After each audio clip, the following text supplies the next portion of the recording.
আজকে আমরা করব দ্য সেকেন্ড কামিং। কার লেখা? ডাব্লিউ.বি. ইয়েটস। ডাব্লিউ.বি. ইয়েটসের পুরো নাম উইলিয়াম বাটলার ইয়েটস। দেখো এখানে লেখা আছে, তোমাদের টেক্সটই লেখা আছে উইলিয়াম বাটলার ইয়েটস। এইবার কবিতা পড়ার আগে তোমাদের কিছু জিনিস মাথায় রাখতে হবে। কবিতাটা কখন লেখা, কোথা থেকে নেওয়া, আর একটা জিনিস খুব মাথায় রাখবে, যখন কোনারা রাইটার কবিতা লেখে বা কোনারা গল্প লেখে তখন কিন্তু সে তৎকালীন সময়কে নিয়ে ভেবে লেখে। এই ধরো তোমাকে যদি এখন বলা হয় তুমি একটা স্পিচ দাও স্বাধীনতা নিয়ে, তুমি কি স্পিচ দেবে? যে আমরা এখন যেই মুহূর্তে আছি এখন স্বাধীনতা শুধুমাত্র নামেই রয়ে গেছে, কারণ অনেক রকম অত্যাচার স্টুডেন্টদের ওপর হচ্ছে, সাধারণ মানুষের ওপর হচ্ছে। তুমি বর্তমান ভেবে দিচ্ছ, আজ থেকে 2 বছর আগে দিলে কি দিতে? কোভিড নিয়ে দিতে। ঠিক তেমনই ম্যাটার করে সিচুয়েশন দেখে কিন্তু রাইটারদের মাথা তো সেই সেম সিচুয়েশনই ঘোরে।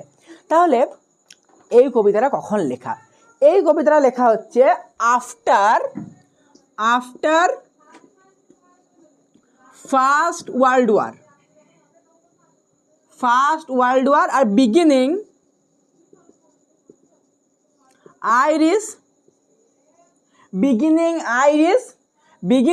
Irish war of independence.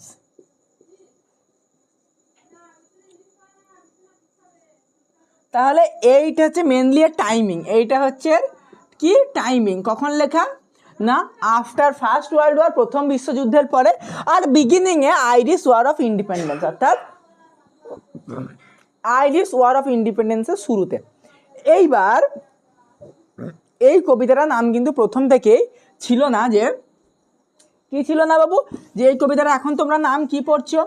এই কবিতাটা তোমরা এখন নাম পড়ছো হচ্ছে দ্য সেকেন্ড কামিং। এটার কিন্তু নাম আগে ছিল সেকেন্ড বার্থ, অর্থাৎ দ্য সেকেন্ড বার্থ, দ্বিতীয়বার জন্ম। কার জন্ম? খ্রিস্টের জন্ম। কেন? কারণ মনে করা হয় যে খ্রিস্ট ঠাকুররা যখন পৃথিবীতে খুব দুর্যোগ নেমে আসে, যখন পাপের ঘড়া পূর্ণ হয়ে যায়, তখন যখন পাপ একবারে চারিদিকে বেড়ে ওঠে, মানুষকে সাধারণ মানুষের উপর অত্যাচার করা হয়, তখন ঠাকুর আসেন অবতার রূপে এবং সেই পাপের বিনাশ করেন, যেটা আমরা কৃষ্ণের দশাবতারও, নারায়ণের দশাবতারও দেখেছি। তারপরে তোমার এখানে লেখক কি বলছে, যে হয়তো খ্রিস্ট আবার আসবেন এবং এইখান থেকে উদ্ধার দেবেন। তোমরা এইখানে একটা ঠাকুর, নরসিংহ ঠাকুরের মতো কিছুটা একটা দেখে ঠাকুরের রূপের আকার পাবে। এইবার আমি বলি এইটা মেনলি প্রিন্টেড হয়, ফার্স্ট প্রিন্ট হয় হচ্ছে এটা। আচ্ছা আমি কিন্তু প্রিন্টেড বলছি, হ্যাঁ। ফার্স্ট প্রিন্ট হয় 1920 নভেম্বরে 1920। কিসে হয়? The dial. তাহলে কিসে হলো? প্রিন্টেড 1920 নভেম্বর, দ্য ডায়ালে হলো। এইবার তারপরে এইখানেই, আচ্ছা এইখানে কিন্তু ডাব্লিউ.বি. ইয়েটস কিন্তু আর একটা গুরুত্বপূর্ণ কাজ করেছিলেন, গীতাঞ্জলির ইন্ট্রোডাকশন কিন্তু তিনি লিখেছিলেন। তিনি ইংলিশে গীতাঞ্জলি ইন্ট্রোডাকশন লিখেছিলেন, যাকে ইংলিশে বলা হয় সং অফ অফারিংস।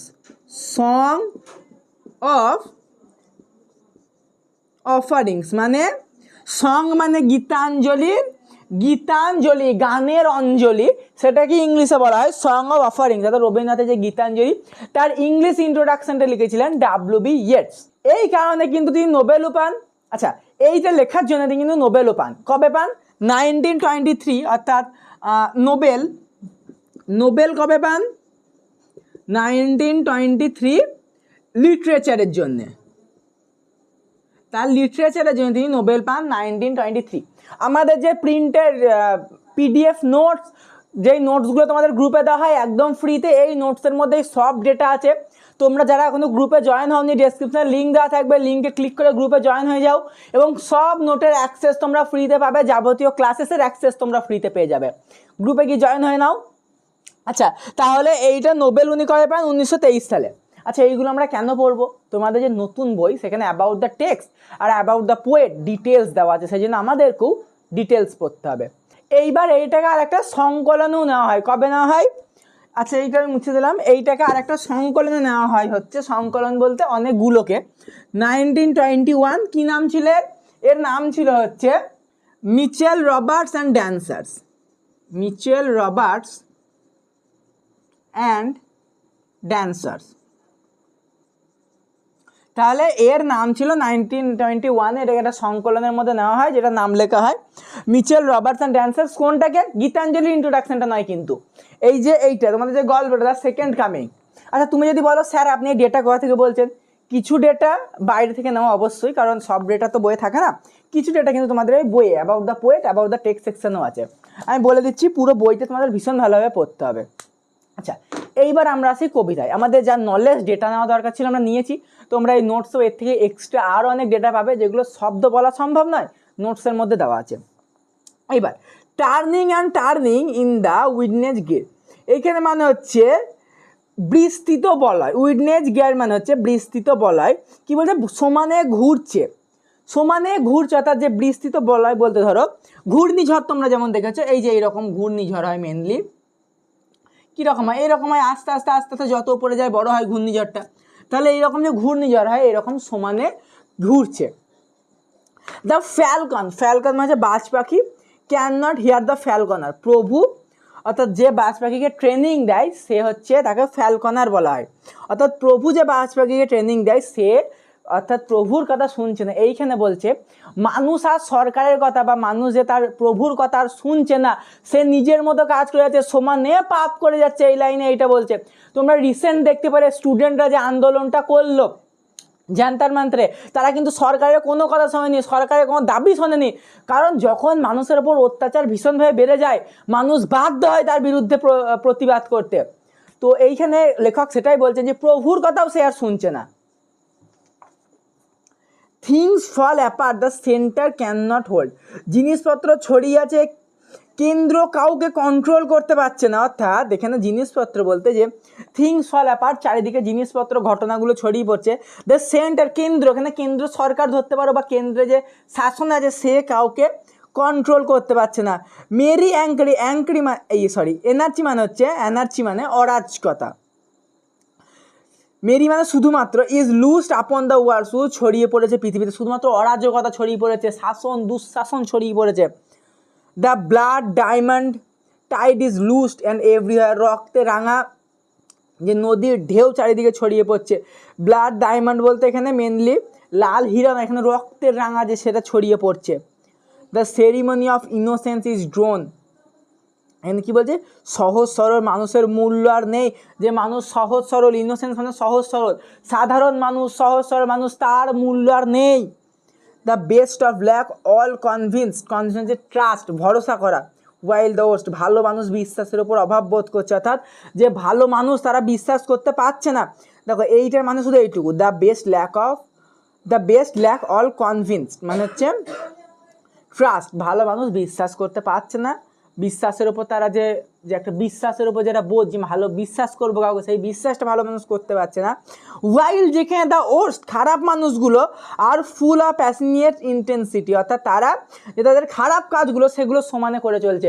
ভালো মানুষ বিশ্বাস হারাচ্ছে, কিন্তু যে খারাপ মানুষ তারা তাদের কাজগুলো সমানে করে চলছে, খারাপ কাজ কিন্তু তারা থামাচ্ছে না, তারা তাদের খারাপ কাজ যেভাবে পাচ্ছে করে চলেছে। Surely come revelation at his hand, revelation আছে উন্মোচন। এবার বলছে নিশ্চয়ই উন্মোচন বা খোলাসা হবে কোনো একটা ভালো কিছুর। Surely the second coming is at hand, অর্থাৎ নিশ্চয়ই তার দ্বিতীয়বার যে কামিং এইটা আমার হাতের মধ্যেই আছে। দ্য সেকেন্ড কামিং, দ্বিতীয়বার আসা, হার্ডলি কোনো রকমে, আর দোজ ওয়ার্ডস আউট, বলতে না বলতেই, ওয়েন এ ভাস্ট ইমেজ, একটা বিশাল আকার অফ দ্য স্পিরিচুয়াস মুন্ডি বলতে এখানে ইউনিভার্সাল মেমোরি বা ওয়ার্ল্ড স্পিরিট বলে, তাদের বলতে না বলতেই একটা ভীষণ রকম ইমেজ আমার সামনে ভেসে উঠলো, একটা স্পিরিচুয়াল ইমেজ। কার ইমেজ? দেখো এখানে বোঝাবে নরসিংহ, মেনলি নরসিংহের মতো না, কারণ নরসিংহের মুখটা ছিল সিংহের, শরীরটা ছিল মানুষের, এটা কিন্তু উল্টো। দেখো কি বলেছে, দেখো পরের লাইনে, ট্রাবলস মাই সাইড, কি বলছে? আমার দিক দিয়ে যে মানে সমস্যাগুলো, somewhere in sands of desert, অর্থাৎ কোথাও মরুভূমির বালির মধ্যে রয়েছে, অর্থাৎ somewhere in sands of desert, desert মানে মরুভূমি, স্যান্ড মানে বালি। A shape of lion body and the head of man, একটা মানুষের যার বডিটা হচ্ছে সিংহের এবং মুখটা হচ্ছে মানুষের। দেখো অনেকটা ল্যান্ড অফ ফ্যারাও, অর্থাৎ যে তোমরা একটা পড়েছিলে একটা 5 বা 6 দ্য ল্যান্ড অফ ফ্যারাও একটা স্টোরি ছিল, ছবি দিয়ে দিয়ে অনেক স্টোরি ছিল, ওইখানে দেখো বলা হয় যে ল্যান্ড অফ ফ্যারাও বলতে মেনলি মিশরের যে এই ফ্যারাওগুলো রয়েছে তাদের কিন্তু আকারটা অনেকটা এরকমই।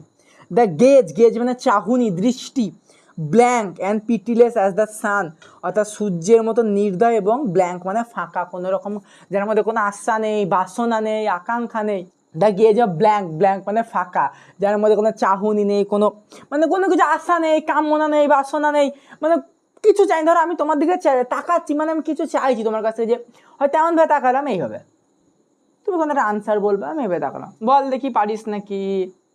এই যে কিছু মানুষ, তোর দ্বারা কিছু হবে না, এই যে, কিন্তু সে তাকাচ্ছে পুরো ব্ল্যাঙ্ক, কিছু নেই, তার চাহনি নেই, কিন্তু সে তাকাচ্ছে।